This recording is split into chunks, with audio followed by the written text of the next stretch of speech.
ಇದು ಸುಬ್ರಹ್ಮಣ್ಯಂ ರೈಲ್ವೆ ನಿಲ್ದಾಣ. ಇವಾಗ ತಾನೇ ರೀಚ್ ಆಗಿರುವಂಥದ್ದು ರೈಲು. ಇದು ಕುಮಾರಧಾರ ನದಿ. ಈ ಕುಮಾರಧಾರ ನದಿಯು ಕೊಡಗಿನ ಪುಷ್ಪಗಿರಿ ಬೆಟ್ಟಗಳಲ್ಲಿ ಹುಟ್ಟುತ್ತೆ.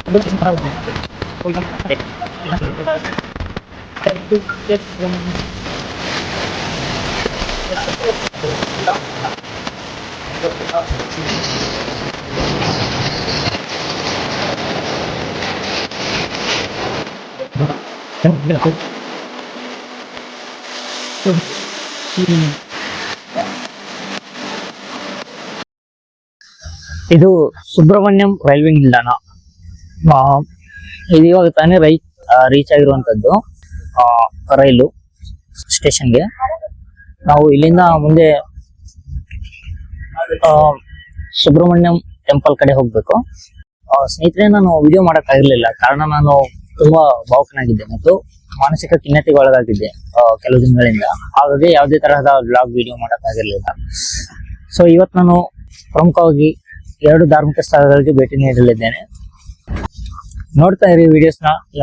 ಎಲ್ಲೆಲ್ಲಿ ಟ್ರಾವೆಲ್ ಮಾಡ್ತೀನಿ ಅಂತ ನಿಮ್ಗೆ ಗೊತ್ತಾಗುತ್ತೆ.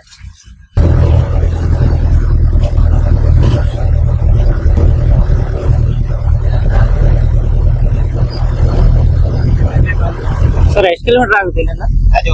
13 ಕಿಲೋಮೀಟರ್. ನಾವು 8 ವಾಪಸ್ ಬರೋದು ನಾವು ಖಾಲಿ ಬರ್ಬೇಕು. ಅಲ್ಲಿ ಜನ ಹಾಕುವಾಗ ಅದು ನದಿ ಸರ್, ನದಿ ಅದನ್ನು ಅಷ್ಟೇನಾ? ಅಷ್ಟೇ, 1 ಕಿಲೋಮೀಟರ್ ಅಷ್ಟೇ. ಹೌದಾ?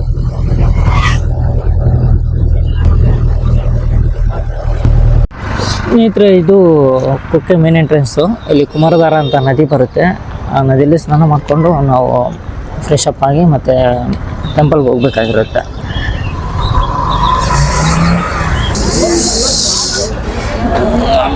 ಇಲ್ಲಿ ಮೇನ್ ರೋಡ್ಗೆ ಪಕ್ಕನೇ ಇರುತ್ತೆ ಇದು ನದಿ.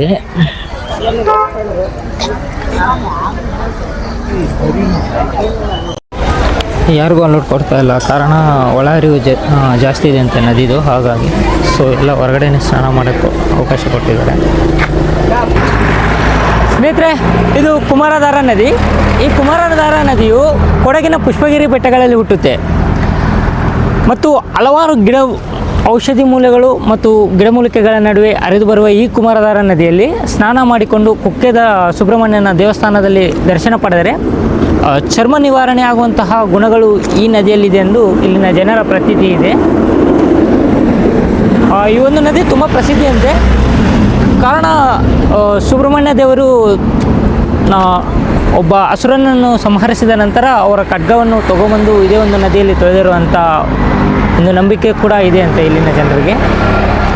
ಸೊ ಇದಾಗಿತ್ತು ಕುಮಾರಧಾರ ನದಿಯ ಒಂದು ಚಿಕ್ಕ ಸ್ಟೋರಿ.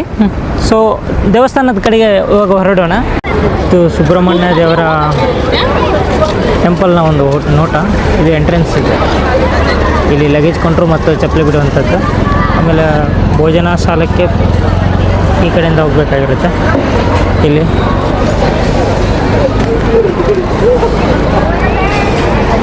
ಸೊ ಇದು ಒಂದು ನೋಟ ನೋಡ್ಬೋದು.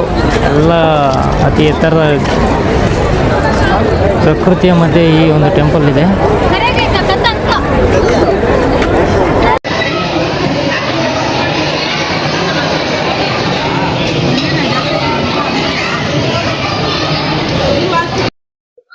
ಸ್ನೇಹಿತರೆ, ಇವಾಗ ತಾನೇ ಊಟ ಆಯ್ತು. ಆ ಭೋಜನ ಶಾಲೆಯಲ್ಲಿ, ಷಣ್ಮುಖ ಭೋಜನ ಶಾಲೆ, ಅದು ಅಲ್ಲಿ ಊಟ ಆಯ್ತು. ಟಿಫಿನ್ ಬಂದ್ಬಿಟ್ಟು ಇದು ಅವಲಕ್ಕಿ ಕೊಟ್ಟಿದ್ರು, ಚೆನ್ನಾಗಿತ್ತು. ದರ್ಶನಕ್ಕೆ ತುಂಬಾ ಟೈಮ್ ಏನ್ ಆಗ್ಲಿಲ್ಲ, ಬಟ್ ಊಟದಲ್ಲಿ ತುಂಬಾ ಟೈಮ್ ಆಯ್ತು. ಯಾಕಂದ್ರೆ ಮಾರ್ನಿಂಗ್ ಅಲ್ವಾ ಸ್ಟಾರ್ಟಿಂಗು, ಹಾಗಾಗಿ ತುಂಬಾ ಕ್ಯೂ ಇತ್ತು. ಅದು ಕುಕ್ಕೆ ಸುಬ್ರಹ್ಮಣ್ಯ ದೇವಸ್ಥಾನ. ಒಳಗಡೆ ಟೆಂಪಲ್ ಬಂದ್ಬಿಟ್ಟು ನಮ್ಮ ಮಂತ್ರಾಲಯ ಟೆಂಪಲ್ ಇದೆ ಅಲ್ವಾ, ಸೇಮ್ ಆಸ್ ಇಟ್ ಈಸ್ ಅದೇ ತರನೇ ಇದೆ. ಒಳಗಡೆ 4 ರೌಂಡ್ ಸುತ್ತೊಡೆದು ನಮ್ಮ ಮೈ ಮೇಲೆ ಇರುವಂತಹ ವಸ್ತ್ರವನ್ನು ತೆಗೆದು ಒಳಗಡೆ ಪ್ರವೇಶ ಮಾಡಬೇಕಾಗಿರುತ್ತೆ. ಅದೇ ತರನೇ ಇದೆ, ಸೇಮ್ ಆಸ್ ಇಟ್ ಈಸ್. ಏನು ಡಿಫ್ರೆಂಟ್ ಏನಿಲ್ಲ ಮಂತ್ರಾಲಯ ತರ. ಬಟ್ ಈ ಒಂದು ರಮಣೀಯ ದೃಶ್ಯಗಳು ಮಾತ್ರ ಸಖತ್ತಾಗಿದೆ. ಏನ್ ನೋಡ್ಬೋದು, ಸುತ್ತೆಲ್ಲ ಬರೀ ನೇಚರು, ಕಾಡುಗಳ ಮಧ್ಯೆ ಈ ಒಂದು ಟೆಂಪಲ್ ಕಾಣಿಸ್ತಾ ಇದೆ. ನಮ್ಗೆ ರಮಣೀಯ ದೃಶ್ಯಗಳಿದೆ ಇಲ್ಲಿ ಮಾತ್ರ. ಅದು ಭೋಜನ ಶಾಲೆ, ಷಣ್ಮುಖ ಪ್ರಸಾದ ಭೋಜನ ಶಾಲೆ ಅದು. ಸೊ ಈ ಟೆಂಪಲ್ ಪಕ್ಕನೆ ನಮ್ಗೆ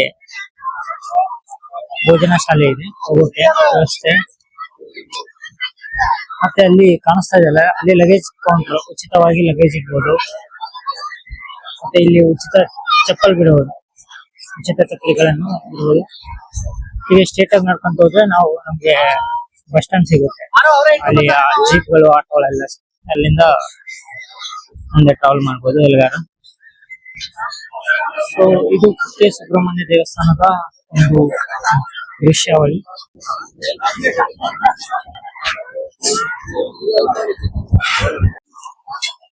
ಈ ಒಂದು ಸುಬ್ರಹ್ಮಣ್ಯ ದೇವಸ್ಥಾನವು ದಕ್ಷಿಣ ಕನ್ನಡ ಜಿಲ್ಲೆಯ ಸುಬ್ರಹ್ಮಣ್ಯ ಒಂದು ಗ್ರಾಮದಲ್ಲಿದೆ. ಸೊ ಶಿವ ಮತ್ತು ಪಾರ್ವತಿಯ ಪುತ್ರ ಕಾರ್ತಿಕೇಯನ ಮತ್ತೊಂದು ಹೆಸರಾಗಿ ಸುಬ್ರಹ್ಮಣ್ಯ ದೇವರನ್ನು ಪೂಜಿಸುತ್ತಾರೆ. ಈ ಒಂದು ಸುಬ್ರಹ್ಮಣ್ಯ ದೇವಸ್ಥಾನವು ನಾಗದೋಷಗಳಿಗೆ ಪ್ರಮುಖವಾಗಿ ಹೆಸರುವಾಸಿಯಾಗಿದೆ. ಇಲ್ಲಿ ವಿಶೇಷವಾಗಿ ಅಶ್ಲೇಷ ಪೂಜೆ ನಿಂತು ಕೂಡ ನಾಗದೋಷಗಳಿಗೆ ಸಮರ್ಪಿಸಲಾಗುತ್ತದೆ ಇಲ್ಲಿ. ಮತ್ತೆ ಈ ಒಂದು ದೇವಸ್ಥಾನದ ಹಿನ್ನೆಲೆಯನ್ನು ತಿಳಿಯೋದಾದ್ರೆ, ಈ ದೇವಸ್ಥಾನದಲ್ಲಿ ಪೌರಾಣಿಕ ಕಥೆ ಅಂತಂದ್ರೆ ವಾಸುಕಿ ಸರ್ಪ ಮತ್ತು ಇತರ ಸರ್ಪಗಳು ಗರುಡನಿಂದ ಬೆದರಿಕೆಗೊಳಗಾದಾಗ ಈ ಒಂದು ಸುಬ್ರಹ್ಮಣ್ಯ ದೇವಸ್ಥಾನದ ಆಶ್ರಯವನ್ನು ಪಡೆದುಕೊಂಡಿದ್ದಾರೆ ಸೊ ಎಂಬುವಂತದ್ದು ಇಲ್ಲಿನ ಒಂದು ಕಥೆ ಕೂಡ ಆಗಿದೆ. ಇದಾಗಿತ್ತು ಈ ದೇವತೆಯ ಈ ದೇವರ ಹಿನ್ನೆಲೆ. ಸ್ವಲ್ಪ ಮುಂದೆ ಬಂದ್ರೆ ರೈಟ್ ಸೈಡ್ ನಮ್ಗೆ ಬಸ್ ಸ್ಟ್ಯಾಂಡ್ ಸಿಗುತ್ತೆ. ಕಾಣಿಸ್ತಾ ಇದೆಯಲ್ಲ, ಅದು ಬಸ್ ಸ್ಟ್ಯಾಂಡ್. ಆ ಬಸ್ ಸ್ಟ್ಯಾಂಡ್ ಅಲ್ಲಿ ನಮ್ಗೆ ಬಸ್ ಸಿಗುತ್ತೆ. ಬಸ್ ಹತ್ಕೊಂಡು ಧರ್ಮಸ್ಥಳದ ಕಡೆ ಹೋಗ್ಬೇಕು.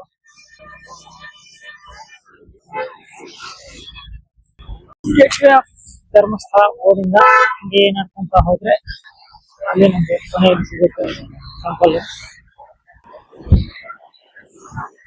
So is my friends Ravi. They are from Bihar. Which state from Bihar? Jharkhand. He is from Jharkhand.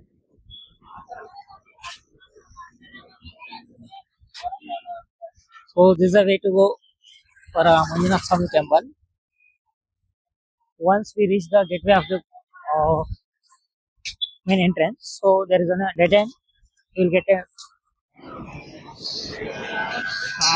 ಸಾಲು ಆಗಿ ಓಡ್ತಾ ಇದ್ದಾರೆ.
ಸ್ನೇಹಿತರೆ,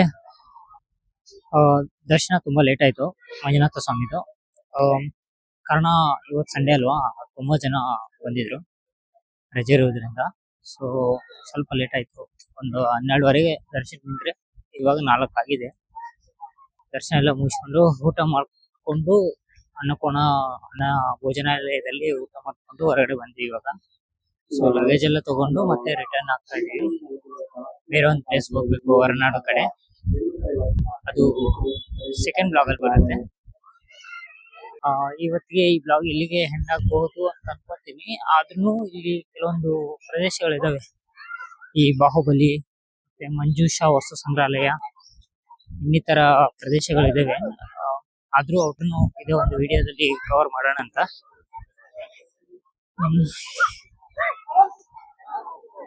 ಧರ್ಮಸ್ಥಳ ಟೆಂಪಲ್ ಇದು ಸ್ನೇಹಿತರೆ. ಧರ್ಮಸ್ಥಳ ಧರ್ಮದಾನ, ವಿದ್ಯಾದಾನ, ಅಭಯದಾನ, ವಸ್ತ್ರದಾನ ಇನ್ನಿತರ ಅನೇಕ ದಾನಗಳಿಗೆ ಹೆಸರುವಾಸಿಯಾಗಿರುತ್ತೆ. ಈ ಧರ್ಮಸ್ಥಳದ ಪ್ರಾಚೀನ ಹೆಸರು ಕುಡುಮ ಎಂದಾಗಿತ್ತು ಸ್ನೇಹಿತರೆ. ಈ ಧರ್ಮಸ್ಥಳವು ದಕ್ಷಿಣ ಕನ್ನಡ ಜಿಲ್ಲೆಯಲ್ಲಿರುವಂತಹ ಒಂದು ಈ ಧರ್ಮಸ್ಥಳದ ಮೂಲ ದೇವರು ಅಣ್ಣಪ್ಪ ಸ್ವಾಮಿ ಅಂತೆ. ಇಲ್ಲಿ ಮಂಜುನಾಥ ಸ್ವಾಮಿಯನ್ನು ಪ್ರತಿಷ್ಠಾಪಿಸಿದ್ದು ಅವರೇ ಎಂಬ ಒಂದು ನಂಬಿಕೆ ಇದೆ. ಧರ್ಮಸ್ಥಳದ ಪ್ರಧಾನ ಧರ್ಮಾಧಿಕಾರಿಯಾಗಿ ಪ್ರಸ್ತುತ ವೀರೇಂದ್ರ ಹೆಗ್ಗಡೆ ಅವರು ಮುಂದುವರೆದಿದ್ದಾರೆ. ಈ ಧರ್ಮಸ್ಥಳವು ಹಲವಾರು ಶಿವಭಕ್ತರು ಕರ್ನಾಟಕದಲ್ಲಿ ಭೇಟಿ ನೀಡುವಂತಹ ಏಕೈಕ ಸ್ಥಳ ಧರ್ಮಸ್ಥಳ. ಧರ್ಮಸ್ಥಳ ಕ್ಷೇತ್ರವು ನೇತ್ರಾವತಿ ನದಿಯ ದಡದಲ್ಲಿದೆ.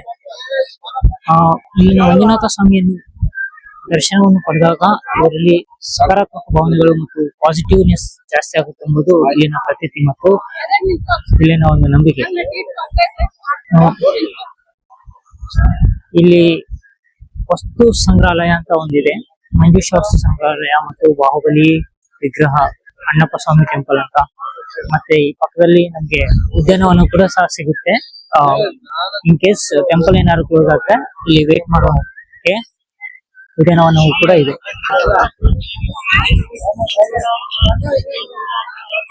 ಆ ಉದ್ಯಾನವನದಲ್ಲಿ ನಾವು ರೆಸ್ಟ್ ಮಾಡಬಹುದಾಗಿರುತ್ತೆ ಇನ್ ಕೇಸ್ ಟೆಂಪಲ್ ಏನಾದ್ರು. ಈ ಒಂದು ದೇವಸ್ಥಾನದ ಅಪೋಸಿಟ್ ಅಲ್ಲಿ ಈ ರೈಟ್ ಸೈಡ್ ಪಕ್ಕ ನಮ್ಗೆ ಈ ತರ ಬೋರ್ಡ್ ಸಿಗುತ್ತೆ, ನೋಡ್ಬೋದು. ಅಲ್ಲಿ ಮಂಜುಷ ವಸ್ತು ಸಂಗ್ರಹಾಲಯ ಮತ್ತು ಚಂದ್ರನಾಥ ಸ್ವಾಮಿ ಬಸ್ತಿದೆ ಅಂತ. ಆ ಸರ್ಕಲ್ ಇಂದ ಹಂಗೆ ಸ್ಟ್ರೇಟ್ ಆಗಿ ಬಂದ್ರೆ ನಮ್ಮ ಮತ್ತೆ ಇಲ್ಲೊಂದು ರೂಟ್ ಸಿಗುತ್ತೆ, ರೂಟ್ ಮ್ಯಾಪ್. ಮಂಜುಷ ವಸ್ತು ಸಂಗ್ರಹಾಲಯ ಈ ಕಡೆ. ಸೊ ಇದು ಒಂದು ನೇಚರ್ ವ್ಯೂ. ಆ ಕಡೆಯಿಂದ ಧರ್ಮಸ್ಥಳದ ಟೆಂಪಲ್ ಇಂದ ಮಂಜುಷ ಕಾರು ವಸ್ತು ಸಂಗ್ರಹಾಲಯಕ್ಕೆ ದಾರಿ ಇದೆ. ನೋಡ್ಬೋದು, ಎತ್ತ ನೋಡಿದ್ರು ಬರೀ ಹಸಿರು, ಹಚ್ಚ ಹಸಿರಾಗಿರುವಂತಹ ಒಂದು ಪ್ರದೇಶ.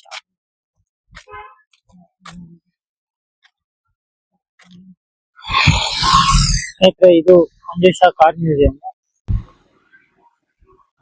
Automobiles museum. ಟಿಕೆಟ್ ಇರುತ್ತೆ ಇದಕ್ಕೆ ನೋಡೋಕೆ. ಮೊಬೈಲ್ ಬಳಕೆ ನಿಷೇಧವಾಗಿದೆ, ಇಷ್ಟೇ ತೋರ್ಸಕ್ಕಾಗೋದು. ಒಳಗಡೆ ಮೊಬೈಲ್ ಅಲೋಡ್ ಇಲ್ಲ. ಸೊ ಒಳಗಡೆ ಎಲ್ಲ ಕಾರ್ಸ್ ಇರ್ತವೆ, ಒಂದು ಟಿಕೆಟ್ ತಗೊಂಡು ಹೋಗ್ಬೇಕಾಗಿರುತ್ತೆ.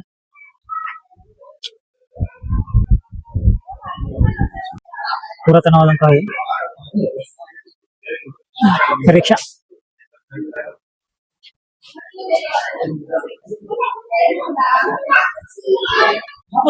ಕೇರಳದ ಕಥಕ್ಕಳಿ ಇಲ್ಲಿ ಸಂಚಾರಕ್ಕೆ ಉಪಯೋಗಿಸುತ್ತಿದ್ದ ಹೆಚ್ಚಿನ ಗಾಡಿ ಅಂತ ನೋಡಿ. ಆಟೋ ರೆಡ್ ಬಕ್ ಕಾರು, ಹಲವಾರು ಬಗೆಯ ಕಾರುಗಳು. ಲ್ಯಾಡಿಲಾಕ್ ಅಮೆರಿಕ, ಸನ್ಬೀಮ್, 4D ಕಾರು. ಇದು ನ್ಯಾಶ್ ಅಮೆರಿಕ ನಿರ್ಮಾಣ, ಅತಿ ಹೆಚ್ಚು ಅಮೆರಿಕನೇ ನಿರ್ಮಾಣ ಮಾಡಿರುವಂತದ್ದು. ಇದು ಚೆವರ್ಲೆಟ್, ಇದು ಮೋರಿಸ್ ಕಾರು.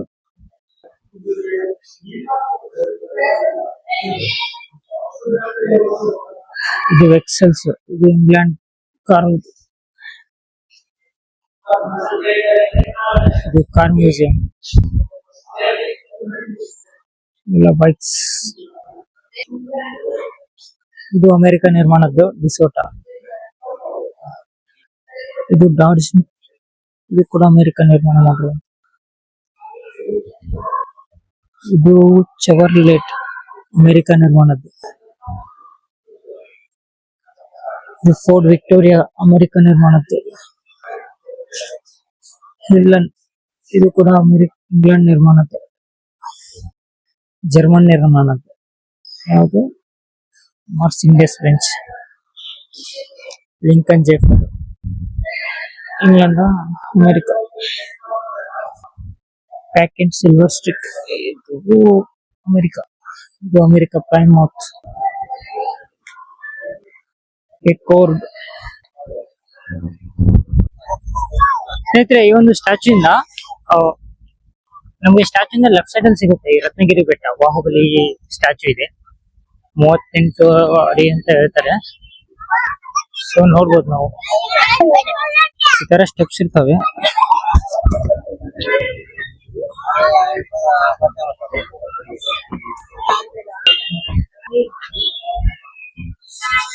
ಸುಮಾರು ಬೆಟ್ಟಗಳ ತಿರುವಿ ಇದೆಷ್ಟು ನಮ್ಗೆ ಅಂತ ಹಲವು ಮೆಟ್ಟಿಲುಗಳಿದಾವೆ. ಈ ಮೆಟ್ಟಿಲನ್ನು ನಿಂತ್ಕೊಂಡು ನಾವು ಬಾಹುಬಲಿ ಸ್ಟ್ಯಾಚ್ಯೂನ ಕಾಣ್ಬೋದಾಗಿರುತ್ತೆ. ಬೆವರ ಆಗ್ತಾ ಇದೆ, ಇನ್ನು ಮೇಲೆ ಹತ್ಬೇಕು.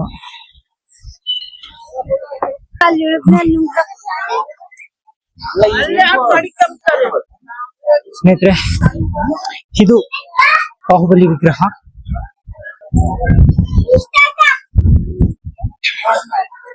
ಸುತ್ತಲೂ ಉದ್ಯಾನವನ. ಈ ಉದ್ಯಾನವನದ ಮಧ್ಯದಲ್ಲಿ ಬಾಹುಬಲಿ ವಿಗ್ರಹವಿದೆ. ಈ ಬಾಹುಬಲಿ ವಿಗ್ರಹವನ್ನು ಪ್ರವೇಶಿಸಲು ಪಾದರಕ್ಷೆಗಳನ್ನು ಕಳಿಸ್ಬೇಕಂತಲ್ಲೇ.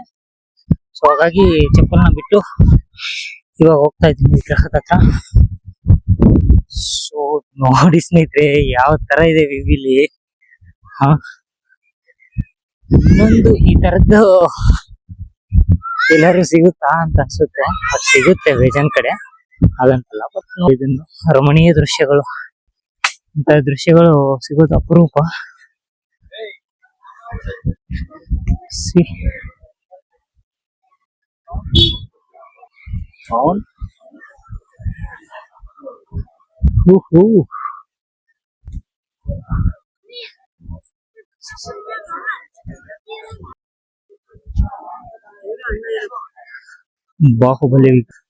ಬಾಹುಬಲಿ ವಿಗ್ರಹ.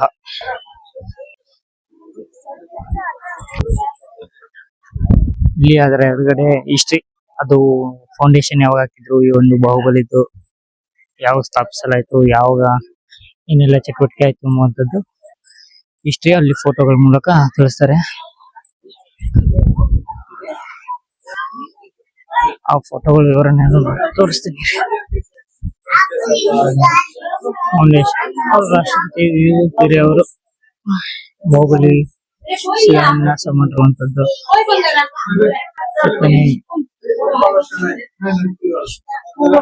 ಇದೆಲ್ಲ ಹಿಸ್ಟ್ರಿ ಬಾಹುಬಲಿ.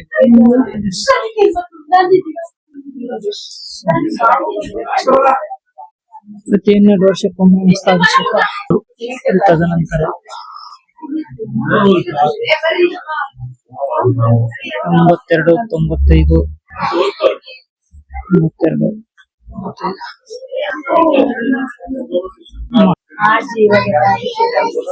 ಇದು ಬಾಹುಬಲಿಯ ಚರಿತ್ರೆ. ಯೂಸ್ ಮಾಡ್ಕೊಂಡು ಹೋದೆ. ನಾನು ಅಣ್ಣನ ಭೂಮಿಯಲ್ಲಿ ತಪಸ್ಸಿಗೆ ನಿಲ್ಲಬೇಕಾಯ್ತಲ್ಲ. ಇತರ ಇದಾಗಿತ್ತು ಬಾಹುಬಲಿಯ ದೃಶ್ಯವಿದೆ. ಸಮಯದ ಅಭಾವದಿಂದ ಆದಷ್ಟು ಬೇಗ ಇಲ್ಲಿಂದ ತೆರಳಲು ಸಿದ್ಧನಾಗಬೇಕು. ಕಾರಣ ಇನ್ನೊಂದು ಪ್ರಮುಖ ಸ್ಥಳಕ್ಕೆ, ಅದು ನಾಳೆ. ಇವತ್ತಿಗೆ ಈ ಬಾಹುಬಲಿ ವಿಗ್ರಹದೊಂದಿಗೆ ಡೇ 1 ಟ್ರಿಪ್ ಎಂಡ್ ಆಗುತ್ತೆ.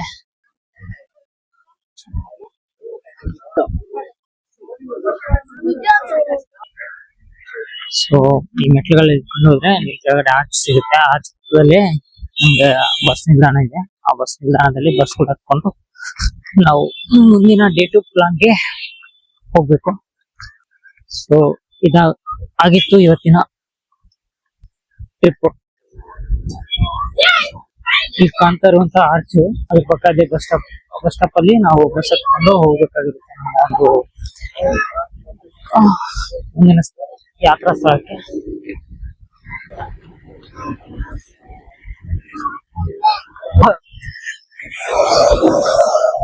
ಎತ್ತಿನ ಬಂಡಿ ಎಂದು ಕಾರನ್ನು ಎಳೆದುಕೊಂಡು ಹೋಗುವ ದೃಶ್ಯ ಇದು.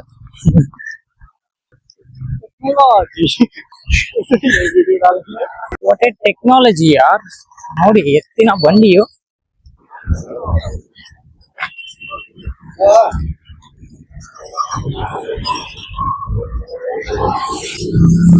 Thank you.